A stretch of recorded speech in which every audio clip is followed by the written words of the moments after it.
Uma pessoa excelente é aquela que parte da obrigação e não chega na obrigação. Faça o teu melhor na condição que você tem, quando você não tem condições melhores para fazer melhor ainda.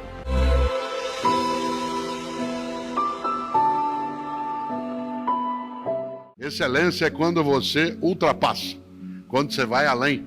Excel em latim significa aquilo que ultrapassa. Uma pessoa excelente, o que é? Uma pessoa excelente é aquela que vai além do óbvio.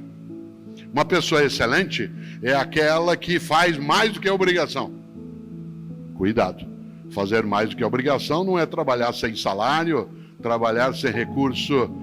Trabalhar fazendo mais do que a obrigação é ter a obrigação como ponto de partida e não como ponto de chegada. Uma pessoa excelente é aquela que parte da obrigação e não chega na obrigação.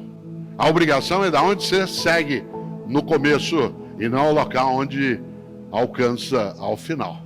Você conhece gente excelente, você conhece professor excelente, você conhece família excelente, você conhece médico ou médico excelente, conhece garçom excelente. Qual garçom que você gosta?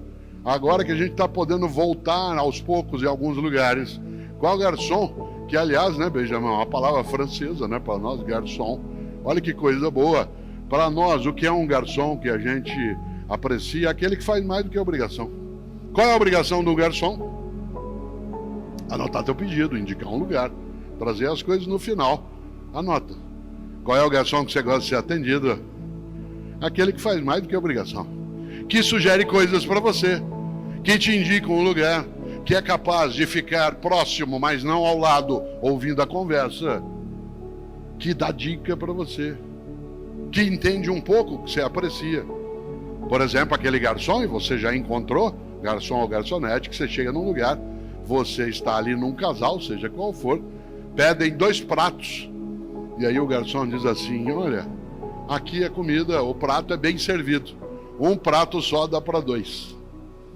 Você fica olhando, pensando assim, mas o cara tá louco. Por que ele vai dizer uma coisa dessa? Pois eles vão ganhar menos se ele fizer isso. Não. Porque primeiro que a comida será de fato suficiente num único prato. E ao dizer isso, não precisa pedir 2, porque um prato é suficiente para ambos, ele te captura, fideliza, e aí você volta. E em vez de ter uma única refeição naquele lugar, se tem uma coisa que você quer, é voltar lá outras vezes. É interessante. É aquela pessoa que é excelente. Olha que coisa curiosa, uma história que aconteceu um dia comigo e com o Fernando, que está sentado aqui, né? Eu não dirijo, eu não tenho carteira de motorista, não tenho habilitação e não dirijo por uma razão que às vezes parece estranha. Eu não dirijo porque eu não gosto, né? E eu não aprecio fazê-lo. Tem gente que acha, como, você não dirige? Eu digo, eu não dirijo, não boto ovo, não fabrico rádio, né? Tem uma série de coisas que eu não faço no meu dia a dia. E eu não dirijo, e o Fernando, que aqui está, né, ele faz comigo os percursos, os lugares, e ele dirige. Eu nunca esqueço, não sei se o Fernando se lembra, há uns 6 anos, nós estamos voltando de São João da Boa Vista, uma ótima cidade, quase na fronteira de São Paulo com Minas, né, em outro lado de Minas, e a atividade terminou 9h30 da noite, mas naquele momento não havia pandemia, e ao final havia uma sessão de autógrafos, e quem tinha livro, havia sessão de fotos, coisa que hoje nós, por enquanto, não podemos fazer. Aliás, porque queremos ficar todas vivas e vivos e bem. E nesse sentido, naquele momento, saí eu, depois que a palestra terminou, para os autógrafos e fotos, e tudo terminou perto das 11h30 da noite. E nós com uma fome danada, querendo comer alguma coisa, a gente tinha tomado um lanche na hora que chegou, mas já estava muito tarde.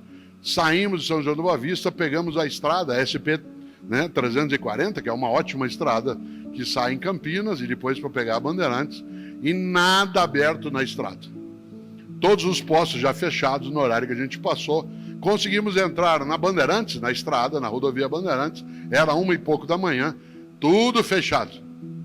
De repente, a gente está vindo e vê a luz acesa num posto de gasolina.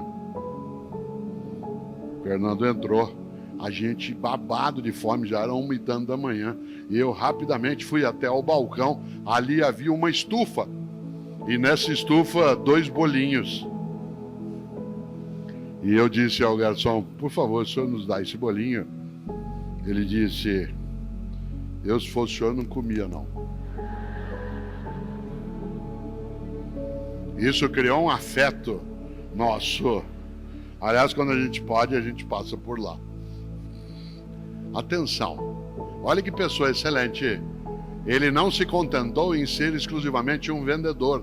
Tal como o faça o teu melhor, não pode sê-lo pela maldade, pelo indecente, pelo inaceitável. Embora fosse um negócio, uma regra boa na vida é não fazemos qualquer negócio. Não fazemos qualquer negócio. Só que ele não se contentou, olha que interessante, em dizer o que eu posso fazer. Nós dissemos, e não dá pra gente pedir um sanduíche. Ele disse, a essa hora a cozinha já fechou. Atenção no que eu vou dizer agora, porque é isso que marca o passo de uma pessoa que procura excelência na atividade dela. Em vez de dizer, a cozinha já fechou, o que eu posso fazer? Ele disse, como vocês estão com fome, eu vou preparar um sanduíche frio. Se vocês não se incomodarem, eu pego o pão, coloco um pouco de manteiga, né, de presunto e queijo. Ótimo. O que ele fez? O melhor na condição que ele tinha, enquanto ele não tinha condições melhores para fazer melhor ainda. Olha que interessante. Esta frase que eu acabo de dizer é uma frase que é repetida por mim em muitos momentos e ela parece quase como um mantra em alguns lugares. É muito comum que Cláudio e eu entremos, por exemplo, num restaurante agora, né, com um possível retorno, que a gente entre num hotel, que a gente entre num táxi e o garçom ou o taxista ou o recepcionista olha para mim, vê quem sou e diz, faça o teu melhor na condição que você tem quando você não tem condições melhores para fazer melhor ainda. A gente até fica perplexamente feliz.